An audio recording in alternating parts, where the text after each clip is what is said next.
We can have growth without jobs, right? And we've seen several African countries register very high growth rates, but at the same time, there is joblessness. The young people have no jobs. So in order for Africa to truly emerge, we have to talk about the inclusiveness of growth. We have to talk about the kind of emergence that's not just about the continent emerging, but also the people of Africa emerging. So it means that if we include private sector, particularly the small and medium enterprises, we can ensure that jobs exist for the majority of the people.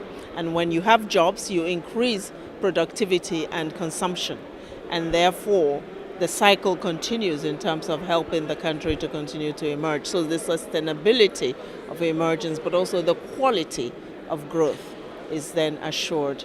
So we're talking about emergence as a vehicle for achieving greater sustainability, higher quality, and higher inclusivity of growth. It's not possible for Africa to emerge without believing in itself. So that's where I think it's important to have the confidence as a people in your own power and your own ability to take control of your destiny. Africa needs to stop looking to other people to come and develop the continent. There is no place in the world we know that developed without the people themselves being the foundation and believing that they can undertake that journey. You can get support, but fundamentally you must believe. You must have that confidence. The courage. There are many questions today about why Africa is emerging so slowly compared to the rest of the world. Some of these are uncomfortable, they're difficult, they're political. I think the African nations and peoples need to have the courage to confront the truth about what is happening with Africa's resources. Who is controlling the resources? Because we have also said, and we have proof, that this is not a poor continent, it is resource rich.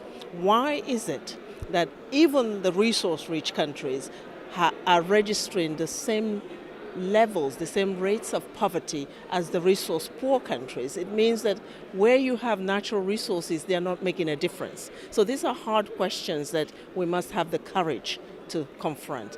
And then I think the absence, Africa is losing a lot by not completely harnessing the capacity of its women at all levels, not just at the lower levels, but at leadership level, political leadership. We have today prime ministers, heads of states like the Prime Minister of Ethiopia, the President of Rwanda, who have recognized the importance of including, if not higher numbers, but at least 50% of their population in integrating those voices and the capacities of women in the life of the nation, in the politics, in the economy, in the administration.